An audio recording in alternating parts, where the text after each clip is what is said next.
Hey everybody, thanks for tuning in to another one of my videos. Today I have Chris talking about relocating and minimalism.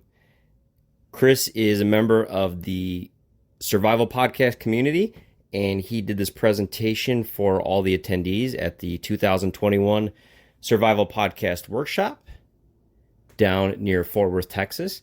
If you have the means and the opportunity, I highly recommend you attend the workshop. This is a great opportunity to meet people from all walks of life and to build great connections, not only in our community, but in communities surrounding the TSP. So with that, I hope you enjoy the video, and please like and subscribe on your way out. Thanks. Not sure if you know this or not, but there's actually another great website for videos that doesn't deal with a lot of the censorship that you deal with on YouTube. If you're interested, and it's a favor to me, please go over to odyssey.com and subscribe to my channel there as well. You'll find the link in the description below. Thanks. Nobody's gonna stand in my way. Give it up, son, I'm doing this my way. And that is what we're all about. The elephant in the room. Yes, I know I only have one glass in my eyeglasses. I've been talking to all of you this week, and you've all been very polite. You're kind of looking at me that way, but you've all been really polite. You haven't asked. I had a new lens put in this eye about 4 months ago. I did a replacement lens exchange. I was dependent on glasses to see near and far. I realized that is a negative part of my life, and there was something we can do about it. I'm getting a new lens in this one. In a couple of months, we'll do LASIK on it. I'll have 20/20 vision in this eye for the rest of my life. And then we'll do this one. I'll never have to use these again. That makes me more independent. So that's why I only have one glass. Lynn makes fun of me. My wife Lynn, she's been on this journey with me. My wife Lynn makes fun of me. She'll be cleaning her glasses in the car, and she'll say, "Hey, do you need me to clean your glass?" So I want to thank all the staff here that Jack puts together. It's good breakfast, you know, jazz hands. We could not do this without them. Little more about me. I'm an early retiree. I retired at 51.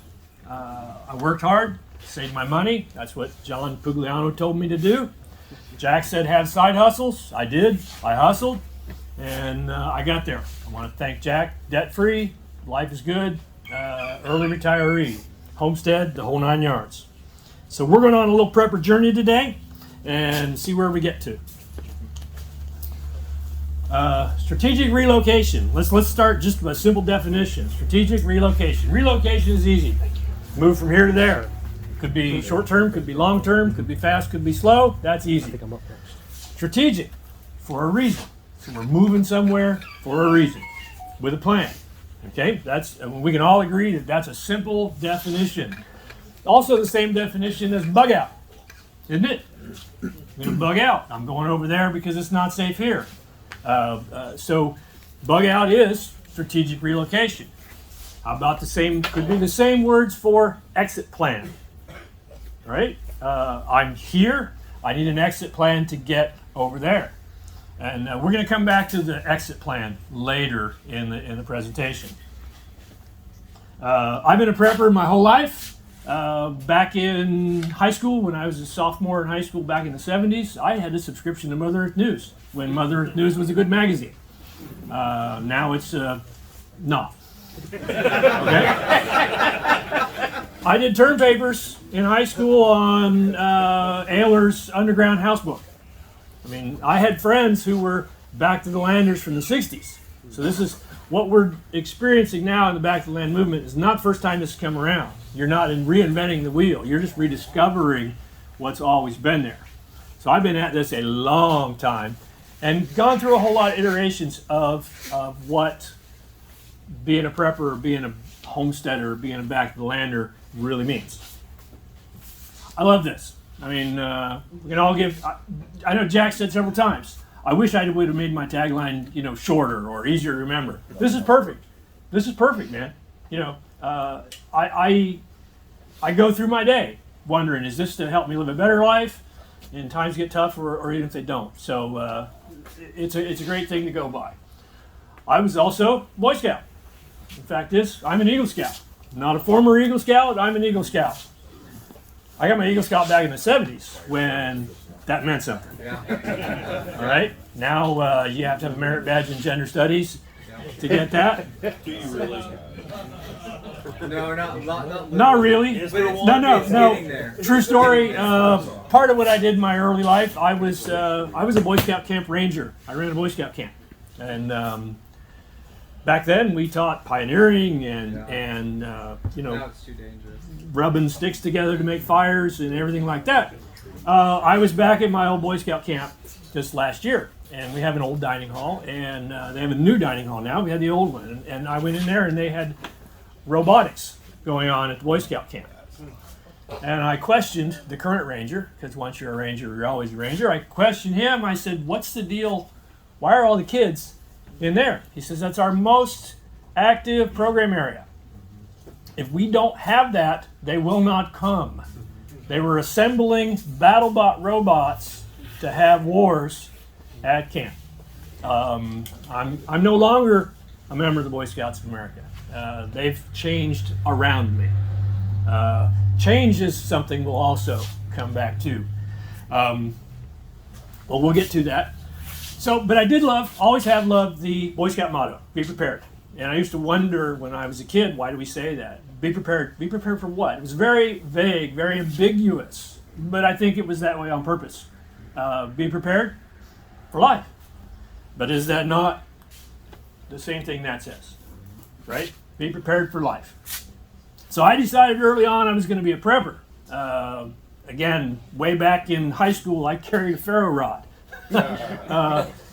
I carried a pocket knife when that wasn't allowed in high school. And so it has always been part of my DNA. So you decide you want to be a prepper. Well, the very first thing, especially for those of you on the live stream, the very first thing, and I noticed most of you have got your prepper talisman on, right? If you do not have one of these, you can get one at mtknives.com. This is your membership pass right here. .net. All right. Patrick's a great guy. He makes a wonderful knife, and he's one of us, right? He came from this community, so we all support when we can.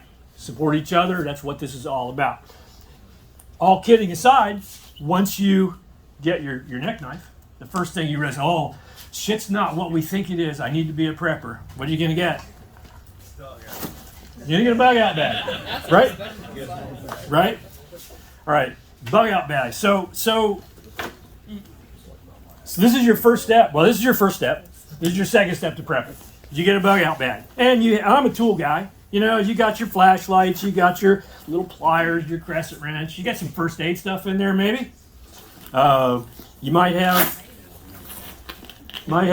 you know, that kind of stuff in there. But the most important thing that I have in my bug out bag comes back here. And I stopped calling this a bug out bag. You did a podcast with a guy from Hurricane Katrina out of New Orleans. And lessons learned from New Orleans is probably the topic of it. I learned a lot from that. That guy had to vacate New Orleans with nothing but what's in his pockets. And he ended up in Houston, I think it was Houston, and he thought, well, I'll be back. Well, he didn't go back because New Orleans wasn't there anymore. He had nothing. But what he couldn't do, he couldn't even prove he had a driver's license. He couldn't prove who he was. Couldn't prove, let me find the right one here, couldn't prove his educational status, couldn't prove whether he was married or not. He's looking at FEMA camp. He wanted to be there with his wife. Prove you're married. I got nothing that says I'm married. Well, let's call the courthouse. Let's call the courthouse down in Louisiana. It was underwater, and the records were probably stored in the basement, and it didn't have power. So one of the things I carry, and I have 3 of these, in my bag, and if you don't have one of these, this is lesson number 1. Documents. All your documents need to be here. Now, all this can be on a thumb drive, and I have a thumb drive in here with just the basic stuff. I have multiple terabyte hard drives in here with everything I need to restart my life somewhere else on this drive. Wills, medical records, insurance forms, bank stuff, investments. I literally have a picture of everything I own. Every drawer is open. Picture. Close it. Your house burns down. This actually happened to us. Friend's house burned down Christmas night. They were away. Insurance is going to cover it, right? But what kind of coffee maker do you have? Is it a bun that's $150, or is it is it a Mr. Coffee for 10? You have to prove that for them to pay off. If you don't have the pictures, you can't prove it. Pictures of everything. How about your library? Hardest thing for me to move was my library. I love books. I collected books, and at some point, it would be nice if all my books were here instead of that. Driver's license, diplomas. Did you graduate from college? You want a job in Houston after you bug out from New Orleans? Prove it. Prove you graduated from there. If they're underwater and they have no power, then you can't prove it. There's no one to call. Birth certificate, family pictures, all that needs to be on here, and it's something you can do. You've all got a phone. You got a picture taker in your pocket, and I put it here. I mean, you can put it on Google Drive. You put it on Google Pics or whatever it is, what you're comfortable with. I like having a copy. Is it encrypted? It can be. If I encrypt it, I'll forget it. Now, you're going to find over the course of this talk, I'll talk about the stuff I can do, but I will also tell you the stuff I can't do. I'm a Luddite when it comes to computers. If anyone know what a Luddite is? All right, yeah. I'm an absolute protected for you with a 4-digit PIN. And you'll be able I'm an absolute Luddite with this stuff. So I try to grid down all that. Yeah, there's no end of the world as we know it. Yeah, this is not going to be much use, but I'm not worried about that. I'm worried about what's probably going to happen. So now I got my bug out bag, and I stopped calling this my bug out bag after that podcast. It's now called my inch bag. I'm not coming home. If I have 1 minute to bug out, wife first, this bag next. I'm not coming home. With this, I can restart my life anywhere else in the world. Right? That's an important concept that we're going to dance around today. This is the bare minimum I need to restart my life somewhere else. Okay? So you got your bug out bag. So you've been a prepper for a little while and you're listening to more Jack podcasts, especially the early ones. What do you get next? Oh, and you see, that's a fuzzy picture. This is my very first PowerPoint presentation, and I'm a Luddite. I could not figure out how to grab a photo off of here, put it in here, and make it good. This is a 72-hour bag. That's the next step, right? You got your inch bag, you got your copy canning a little bit, now you get your 72-hour bag. What's the next step? You get the 72-hour bag, you get more and more stuff. Oh, get you some food storage. Yeah, you need that because you're a prepper, and we're in this together, and we're gonna be ready for whatever happens down the road. Get you some water storage. More prepared equals more stuff. That's what we're told all the time. When that happens, you need a bug out wheelbarrow.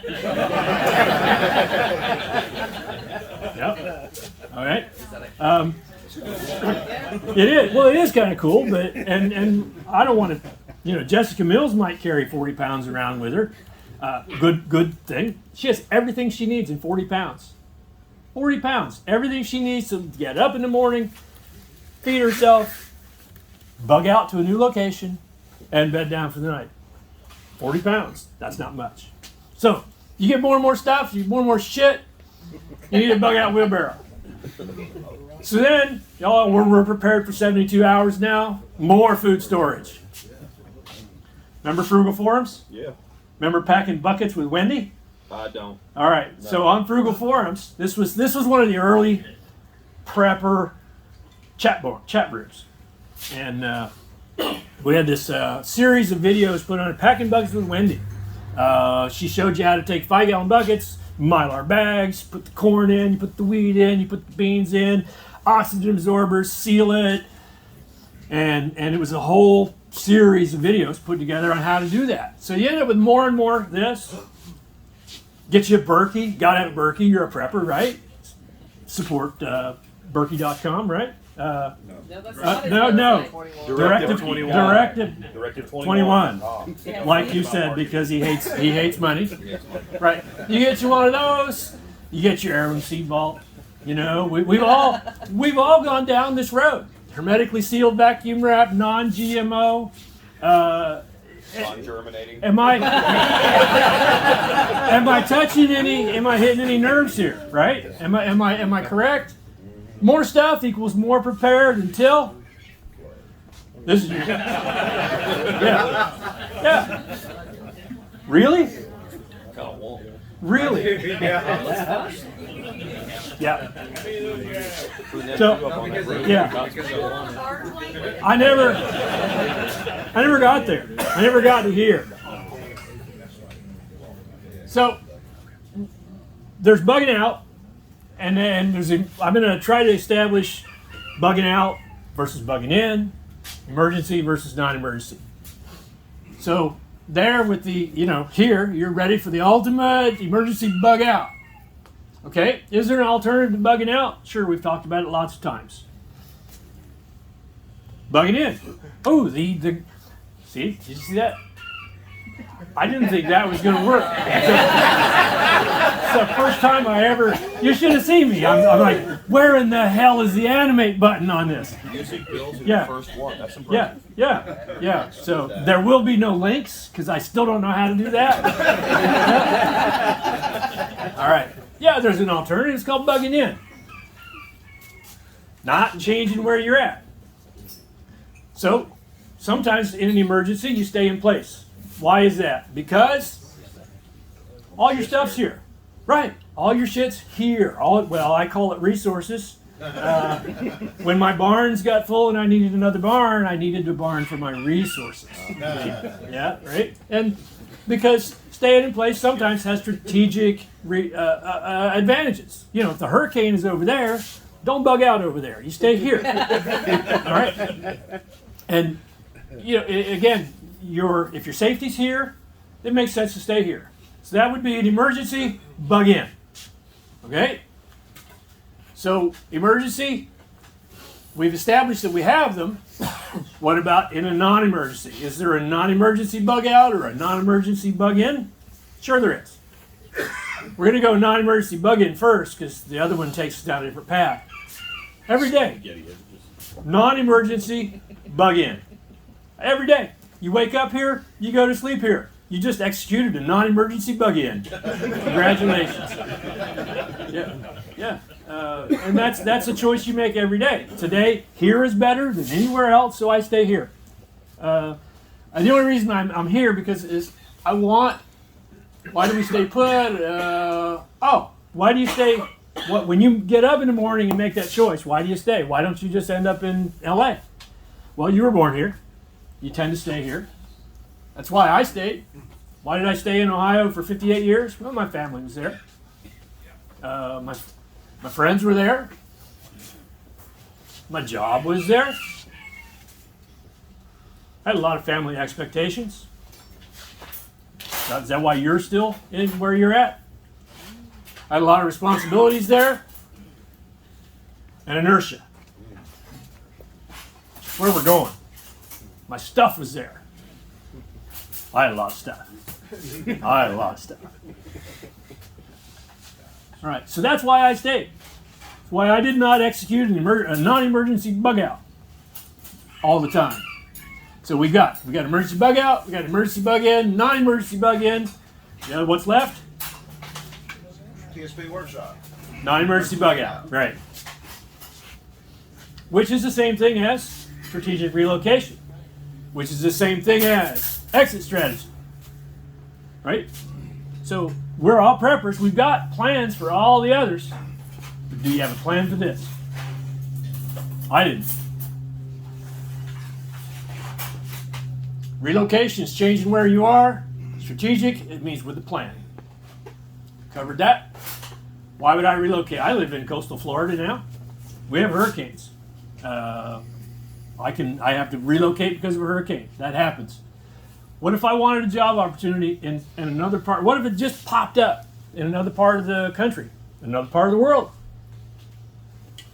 In Orlando right now, if you're an RN, they're offering $105,000 for 20-week commitment.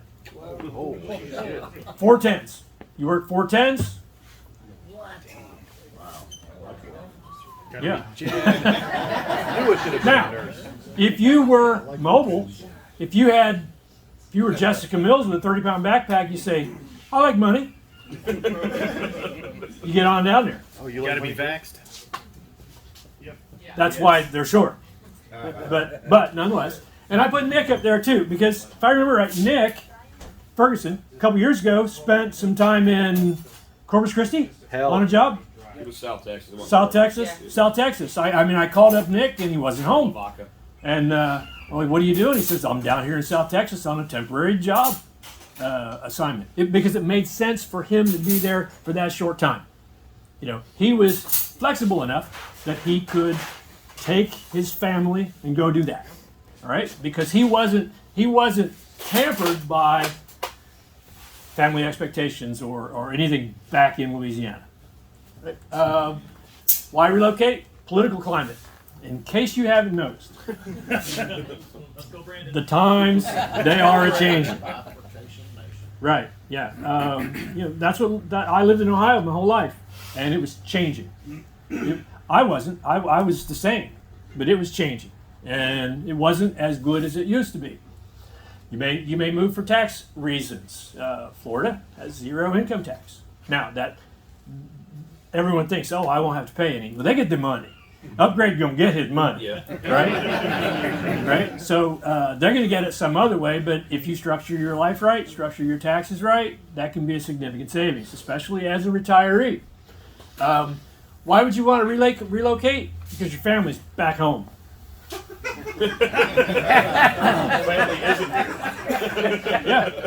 Yeah. We all got that. I mean, we laugh about it, but we all got that. And it's the same with friends. You know, I had a lot of friends back in Ohio. It's part of the reason I left. Yeah. I'm not. I mean, you just have to be realistic. You know, you have to jettison that which is toxic. I love this question. Every time Jack has an open mic question night on the podcast, guy calls in and says, Jack, should I move to Texas? Well, I don't know. You know, and I love that because, well, it depends. Well, it depends. Do you love Texas? What part of Texas? He just did it like a couple weeks ago. You know, what part of Texas should I move to? Well, hell, I don't know. What do you want to do? You want to raise? Desert. Yeah. So and I threw that in there because I'm not going to tell you where to go.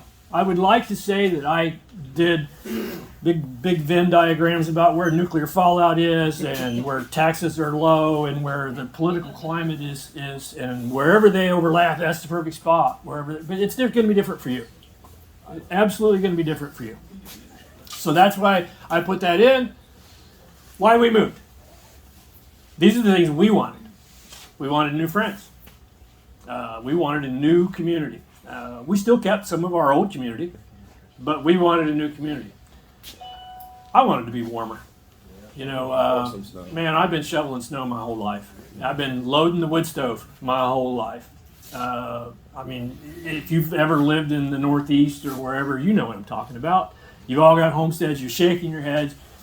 This time of year, I'd be stacking firewood on the porch, tending the wood stove every day, putting a blade on the tractor, getting ready to plow the driveway. I'm tired. I'm 60 next month. I'm done doing that. I don't have to. Had I known the South was so wonderful, I would have went there years ago. And you know, just global. Well, I'm rooting for global warming. You know, it's going to make Ohio great again. But where are people? You know, there's a reason that most of the population of the Earth and the world lives closer to the equator than they do to the poles, because it's harder to live there. It's harder. It's easier to live in the South.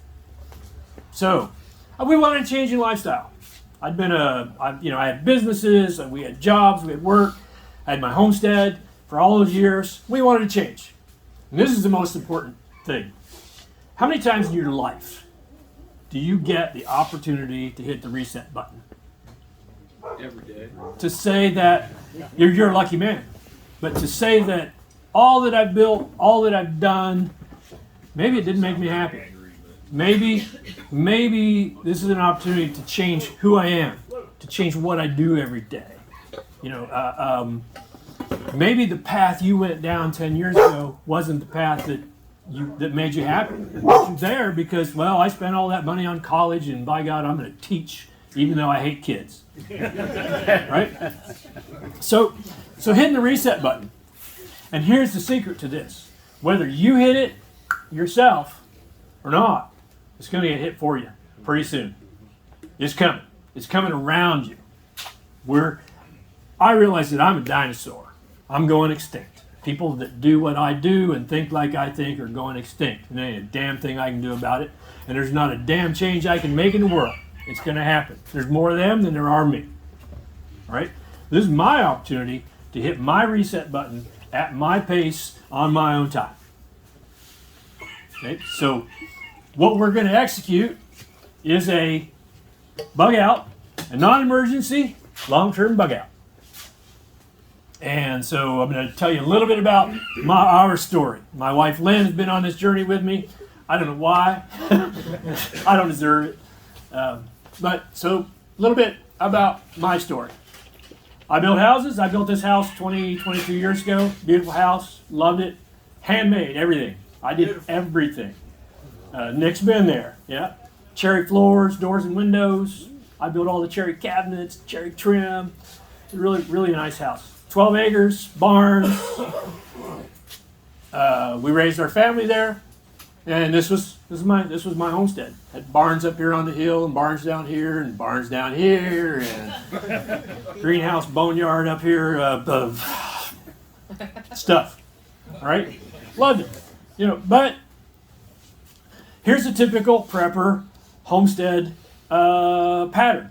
So I decided, we could raise bed gardens. I did raised bed gardens, so I need a little tiller, to till up inside, something I can lift up in there. Then you get more raised bed gardens, you get a bigger tiller, right? Then you get more projects and more shit going on. You get a Gravely. Great tool, by the way. It is. Yeah. I had every attachment for it, which was another problem. And then the next thing you know, you got a tractor because. Every prepper category in my life went down this same journey. 72 hours of food is good. Well, then, 6 months supply is even better. If a 6 month supply is good, a 2 year supply of freeze dried is even better. So I went down this whole journey. Had guns. One. Who's got just one gun? No, I didn't think so. Right? So I had guns for harvesting game. That's what is that? 870, whatever. I had that. Yeah, and I had my woodcock shotgun that I would, it was a double barrel, side by side, 16 gauge, beautiful little gun. I would put on a tweed jacket with the elbow patches once a year and go hunt woodcock. And then I had my quail gun because it was a 20 gauge. And then I had my pheasant gun, which was what I used to shoot pheasant. I had my elk rifle. You know how many times I went out west and shot elk? 0. Right? I had my beanfield rifle, which we used to shoot groundhogs in the bean fields. You know how long it's been since I've seen a groundhog in Ohio? About 10 years. Had all this stuff. I had traps because, grid down, you got to eat, right? That was also part of my business, but I had traps, leg holds. I had cage traps. I had honeybees. Funny thing about the honeybees, I went keto. And now I'm looking at them thinking,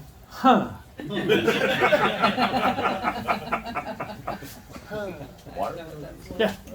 We had stuff. I mean stuff. I remember that. Yes. We had stuff. Nick has seen my stuff. I had a food room. Literally had a food room. It was our spare bedroom downstairs. Shelving all the way around. Canned goods to a fare thee well. We had a grocery store went out of business in our little town. All right, we lost our grocery store. And then every day for a week, they were marking their stuff down, their canned goods.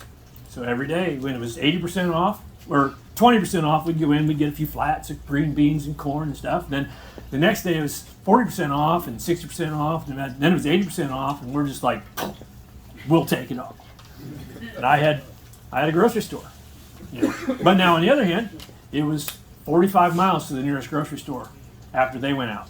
So it was nice to have that stuff on my shelves. But I had a food room. I had 40 buckets of corn and rice, and we packed buckets with Wendy. You know, I had all this stuff.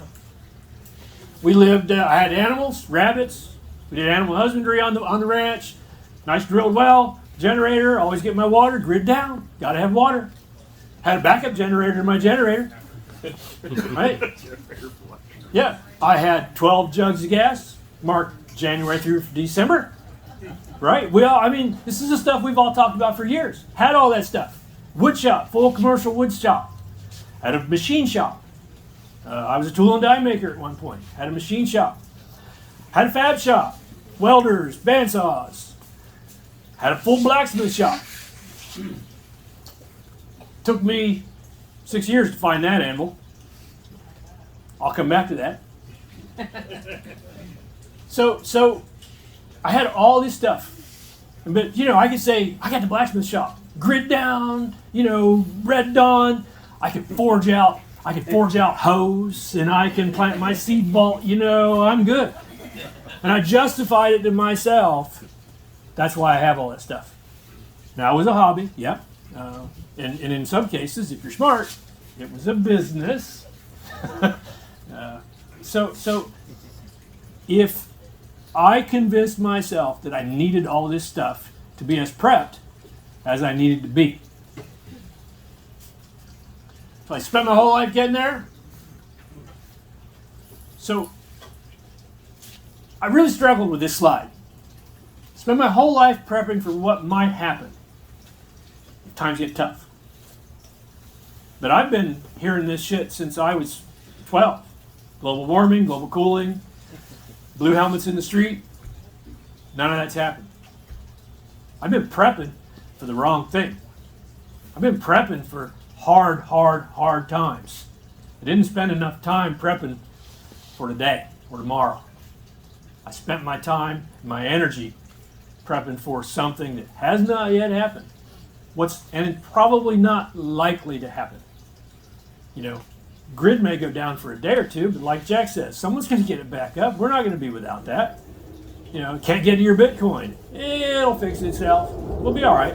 Burn down the last day. Yeah. We'll burn down the last oak tree before people turn off one Xbox. That's right. So now I spend my time prepping for now.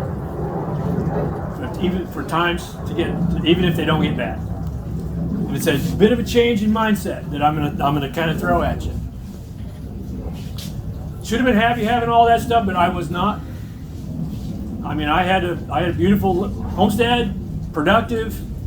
I was not happy.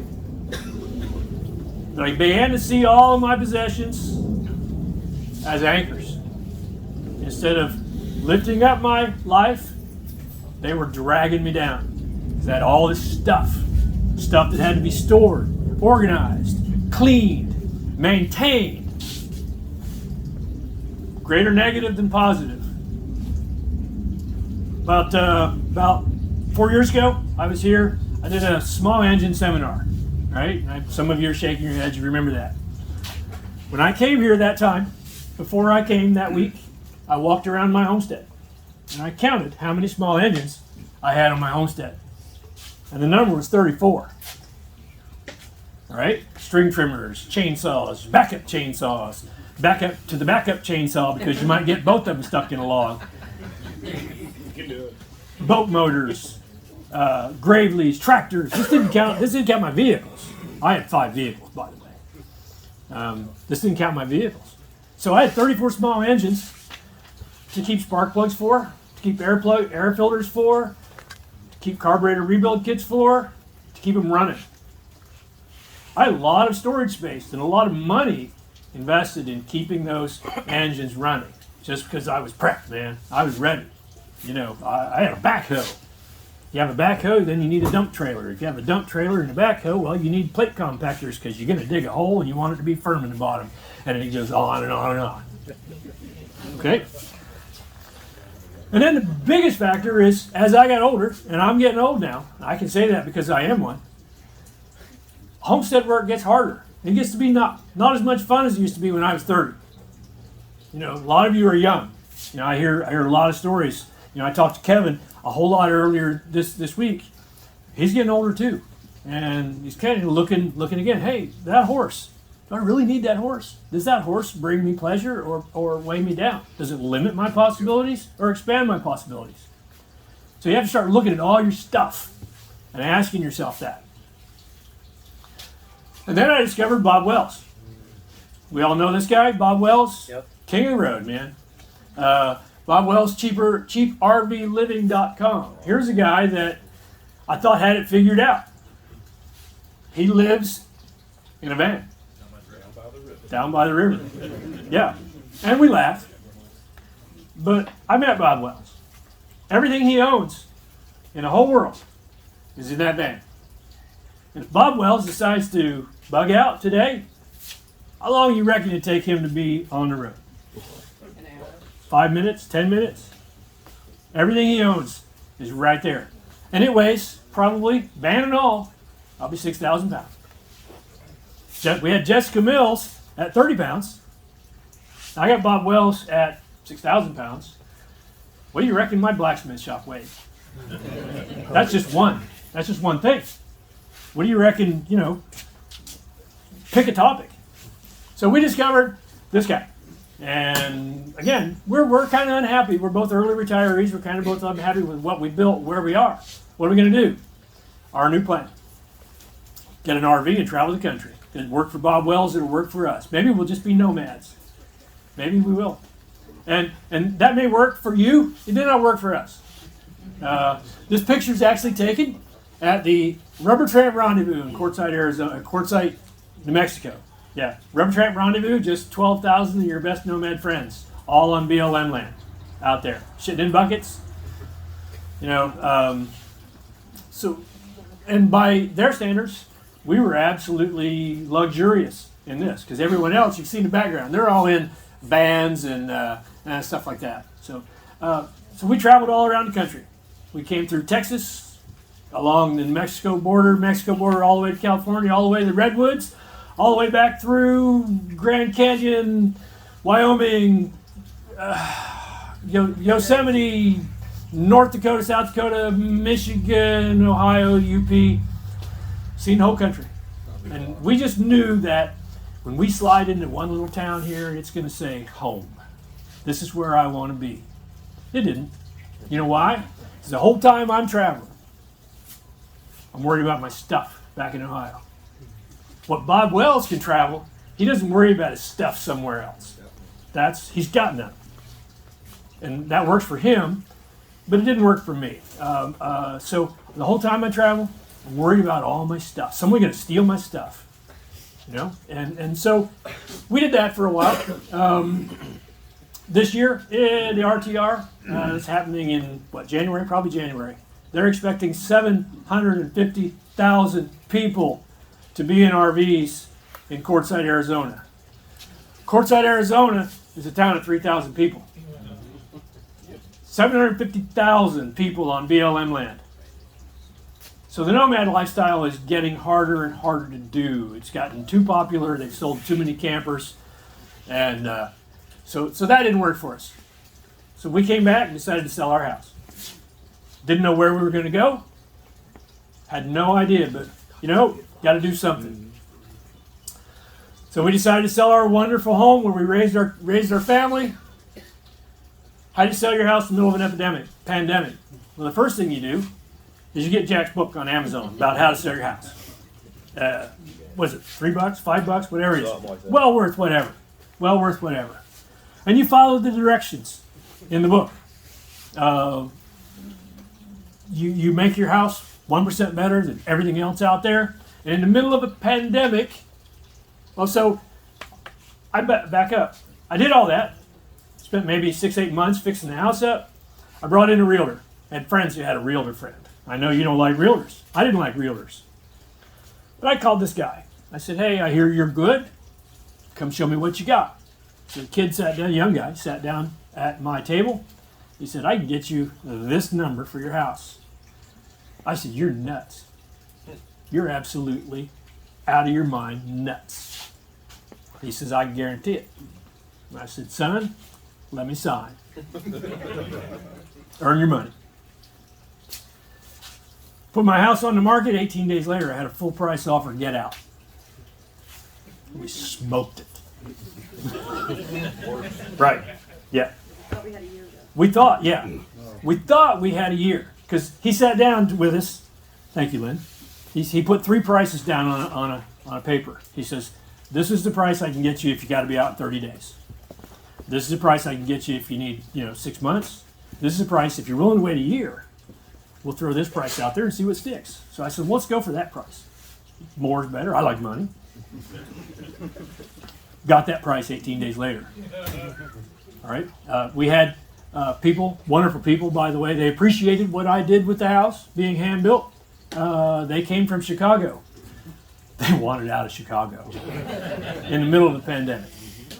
Yep. So we sold our house. Had nowhere to go.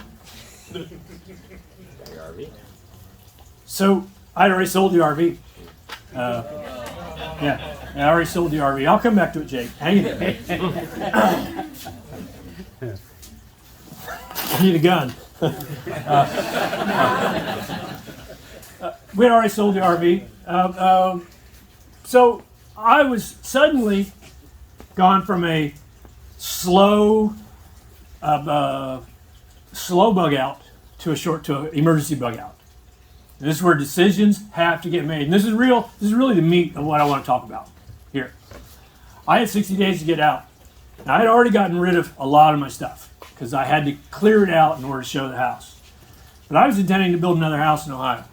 I was going to have a house in Ohio, maybe a house, Snowbird, Florida, whatever. So I'd set aside 2 storage buildings full of everything I needed for another house. Okay? That was the first thing I did to clear out my stuff. I had kept a lot of my tools, a lot of my hobbies. I put it all in storage. And it turned out I didn't have time to build another house. I'd get out. I had 20 years of accumulated stuff. And when I tell you I had stuff, I mean I had stuff. One of my side hustles back in the day was I was an auctioneer. 10, I'd have been 12 and a half, I'd have been 15, which meant I went to an auction every Saturday. And I stayed at the end. You know what happens at the end? Dollar boxes. Yeah, and they're great. I mean, a box with 5 quarts of oil and 3 cans of spray lube and a can of starter fluid for $1. Why would you not take that home? It's stuff I use. It's stuff I use every day. Now, remember the pictures I showed you about the stuff? I had racks of cans of WD-40 half used because it didn't cost me nothing, right? So I had stuff and I had to deal with it, but I was under the impression that more stuff made me more prepared, more resilient. I was more resilient if Red Dawn happened, if the grid went down, stayed down. But what if that never happened? Was I more resilient or not? So I had to ask myself, what do I really need? And this is the most effective. What do I really want anyway? I had to ask myself. So, like I said, I have a pheasant shotgun, right? 20 years I've been going to South Dakota on opening day, killing pheasants with my brother-in-law and some friends. Done that for 20 years. Do I want to do that again? What if just because I've done it for 20 years, do I really need to do it again? What if I don't want to do it again? Can I admit it to myself? I've probably gone the last 5 years just because it's what I do. It's who I am. I never gave myself permission to say, do I even really want this anymore? It's hard. I had to look my brother-in-law in the eye and say, I don't want to do this no more. Get someone else to go. Maybe that's the only thing you have in common with that person. Do I really enjoy blacksmithing anymore, or do I do it just because I have all this stuff? Do I enjoy keeping rabbits? You have them, but do you do it because of inertia, or do you do it because it brings you joy? So every item I touched, I had to pick up every item in my life and ask myself, does it bring me joy? Does it bring me? Yeah. Oh God. Oh. Anyway, I had to ask myself about every possible thing. Quick story on this. This is a nice mandolin. I don't play mandolin. But I thought I wanted to, so I bought one. I bought a fairly nice middle-of-the-road instrument. What my plan was to learn how to play, good enough to play a little bluegrass jam band, right? And the idea of that struck me as being cool. The truth of reality, I pecked at it for a little while and put it under the bed. $500-600 in resources had lived under my bed for 10 years. I had to pull it out and face that reality that I'm never going to learn to play well enough to be in a jam band. Right? I had the stuff. I was never going to build a go-kart. Build a greenhouse. I had all the stuff. I gave Nick a bunch of it. I had totes for an aquaponics system. We were here 4 years ago. We cut totes off. We flipped them over. I can't wait. I brought totes in. They were sitting there. I'm never going to take up, log cabin. Remember when I was young, I was a Boy Scout Camp Ranger? I was going to build a log cabin, live in that cabin like Daniel Boone. Life was going to be great, so I got every tool I needed to build a log cabin. Hewing adze, felling hatchets, draw knives, spud bars for taking off bark. You know how many log cabins I ever built? Zero. Timber framing. I'm going to be Amish someday and help a timber framing barn. I had every, and because I had every tool for timber framing, because I was an auctioneer, I had an opportunity to say, that chisel's better than the one I have. Boom. Upgrade my stuff. Right? So I had this stuff. Never used it. I'm not going to take up all this stuff. But what I realized, I was addicted to collecting some days. I was addicted to collecting possibilities. Y'all got one of these? That's the ultimate someday. That's the ultimate someday. Right? Here's where it gets tough. Is you're dealing with emotions. It's not just stuff. You're attached to your stuff. We're Americans. We're attached to our stuff. When you get faced with getting out in 60 days or 30 days, you will be overwhelmed.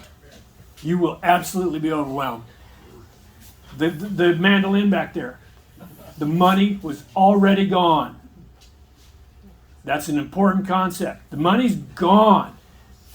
Am I going to toss it in the trash? No. I can get a few $100 for it in return, but in most cases, the money's already gone. And here's the most important thing. The same with buying a house. WWSD. You know what that is? What would Spock do? Yeah. Every item you pick up, you ask yourself, what would Spock do? Yes. And you have to use logic. All right. Keep that which makes you happy and discard everything else. Because if it doesn't make you happy, it's dragging you down. I didn't realize that. I do now. Everything's going to pick you up or weigh you down. Anybody know what this is? Extra credit? Upgrade. I love that. Thank you. Double D. I could not do a PowerPoint presentation without Upgrade. If you haven't seen the movie, you got it. It's great. So Upgrade got in my head, and even though he doesn't spell it the same, I'll use Upgrade. These are some of the drawers I just randomly open drawers in my shop. Boom, boom, boom, boom, boom. All of that got replaced with that right there. Got rid of all that junk. Replaced it. Yeah, replaced it with one bag. And I upgraded all my stuff. That's how I'm tying in Upgrade. I had a picture of Upgrade. So I got rid of all my junk pairs of pliers. I kept one good pair. It brings me joy when I use it. Right? All positive, no negative. A tenth of storage. I said as an auctioneer, every Saturday we went to sale. Somebody died, all your stuff is going to be disposed of. And you have an option. You can wait till you die and let it be done, or you can do it yourself on your own time and your own way. How are you going to get rid of your crap? This is really kind of hard. Facebook Marketplace, yeah, you can. It works. I got rid of a lot of stuff on Facebook Marketplace. my wood barn. I had a wood barn, lumber barn. I was a cabinet maker. I had 5,000 feet of lumber down in the wood barn. One of the pieces of lumber was this thick and about this wide. It had been cut out for a gun stock. Okay? And when I advertised it on Marketplace, I said, all this wood, they even have a piece of wood for a gun stock. You know what happened? Banned. Oh. I got banned off of Marketplace in the middle of my short time span to get rid of all my shit. I thought, all right, you sons of bitches, I'll use my wife's Facebook. So I took all my pictures, transferred it over to her Facebook, put it back out there. You know what they did? Banned her. Because the pictures that I took have metadata on them. And they recognized the metadata pictures on her. They just knew what I was doing. So I thought, all right, you sons of bitches, we're going around you one more time. I used my phone number. I said, don't call my wife, call me. They knew my phone number and would not let me post it. So in the middle of all this, I got banned. So I never messed with if it wasn't $100 or more, I never messed with trying to sell it. If it's less than $100, I'm going to do something else with it. Craigslist, absolute wasteland. You all know that. eBay, I hate people, so I never wanted to deal with eBay. Yard sale. I had 3-4 yard sales. Each time I would go through this. I'm going to keep this. I'm going to get rid of. So I get rid of it, and then I would look at my pile again. Yeah, I can get rid of that. As it got closer and closer to actually having to move this shit, it got more in a yard sale. Now I had one killer yard sale. I had people lined up from an hour before it opened. So my guns, like I said, I had a few guns. Unfortunately, they were all lost in a boating accident. What a shame. Yeah. The other thing you can do, if you have enough stuff, have an auction. After doing 50 auctions a year, I can tell you that when someone dies, they have the homestead. This is so you can get a number in your head. They have the homestead, not counting the house, just your stuff. When you die, you'll probably die with $4,000 to $5,000 worth of stuff. That's your pots and pans. That's your, the rototiller, your skill saw. That's what it's worth. $4,000 to $5,000. We proved that true over and over and over. Unless you're exceptional and you have a lot of stuff, your kids are going to take 2 antiques. The other kid's going to take the car. We're going to sell all the rest of your stuff, and that's what it's going to amount to. The nice thing is, it starts today. It's end today. All your shit is gone, even the garbage. They hand you a check, and you're out of there. You can donate to charity. Maybe get a taxi donation. What do you do with all the food in your pantry? Food bank. Oh shit. Dumpster, use it. I chose to give away most of my stuff. I turned physical capital into social capital. I'm going to pass that. This is a toolbox I had. This is my work toolbox. For 26 years, this was the center of my life. Every morning, set your lunchbox down, open your toolbox, everything I needed to do my job. This is the most important thing to me for 26 years. When I rolled it out of the factory, brought it home, suddenly it wasn't that important anymore. What did I do with that? I gave it away to a friend. He was starting a business, and I gave it away. Social capital. What do you do with Granddad's shotgun? Oh, that's tough. Well, how about Grandma's cast iron kettle? I had that too. I had my grandma's mantle clock. These are the hard things. You have to pick it up and say, what do I do with this? Choose to do it now. My Eagle Scout medal. I worked my ass off for that. You keep it, you're never going to wear a uniform again. I know. You've got that box at home? Right. Your wedding dress. We've toted that thing around for 30 years. I love you. I love you, honey. But, my wife has kept every birthday card I ever got her. Someday, someone's going to have to dispose of that. Are you going to move it? You move it across the street, yeah, okay. Maybe you got storage. You're going to move it. You're going to move it a county away. You're going to move it across the country. You're going to move it to Venezuela when you have a job opportunity. I gave it away. I passed it on to other family members. Okay. I told them the story. But it didn't get out of my heart. Your heart is where that stuff matters. It's not the item.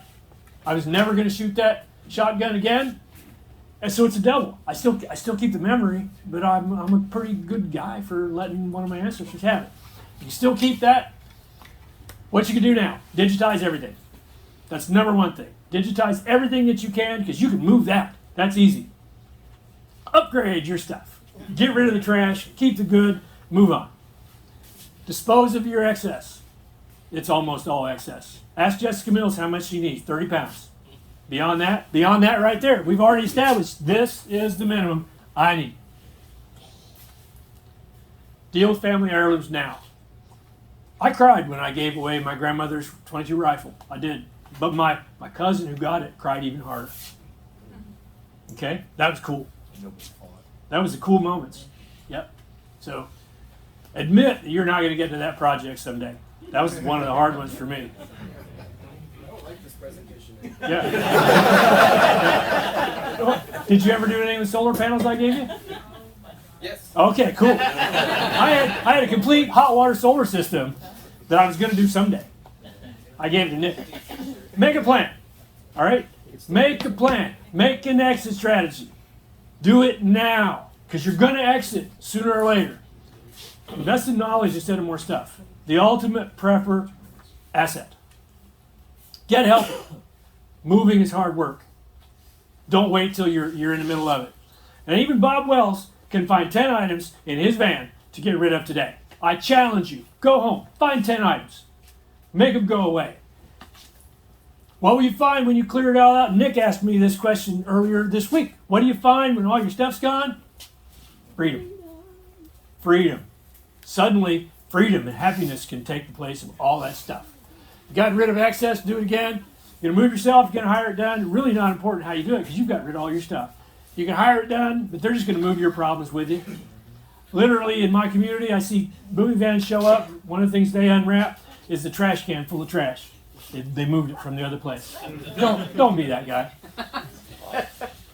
Your world changes. How do civilizations collapse? Jack was on Jack's podcast a few weeks ago. Gradually, and then all at once. Anyone tell me what's significant about this date? Exactly. That's the day the Civil War started. You think a lot of people in Virginia wish they might have been in Georgia? Or a lot of people in Georgia wish they'd been in Virginia before that day? It's possible. They knew it was coming. They knew it was coming. They had opportunities, but you know why they didn't move? Inertia. It's stuff. How about this date? This is one we all lived through. This is the day the Soviet Union stopped being the Soviet Union. You go to bed at night, you wake up the next day on the 12th, now you're in 35, 36 different enclaves. You think those people saw it coming? You think they had a chance to move beforehand? And now they didn't have a chance. So I don't know when it's coming, people. I really don't. I don't know if it's coming. But if you're going to have a fighting chance to be where you want to be, you got to start today and get rid of your excess. Nick told a story about a tree out here. Tree below his garden. Got to stop? All right. Don't let your roots hold you back, people. Have a snake. What's a snake cage called? It's called a vivarium. A vivarium. So it's got a light over here where it's warm. It's cold over here. Snake knows where it wants to be, doesn't it? The snake's going to find its happy spot. Are you smarter than a snake? Really? I mean, think about it. Are you smarter than a snake? So my last prop here is I did get rid of almost everything, but I kept my grandmother's mantel clock. This was in her house when she was a kid. This is my dad. My dad looked at this every day. He's gone now, and now it's mine. You don't have to get rid of everything, but I kept this for one reason only. It reminds me of one of my favorite sayings, TikTok. I see it, I remember that life's going on. Life's going on, whether you want it or not. Remember that. Thanks. Questions? Dog's right next to the presenter. Okay.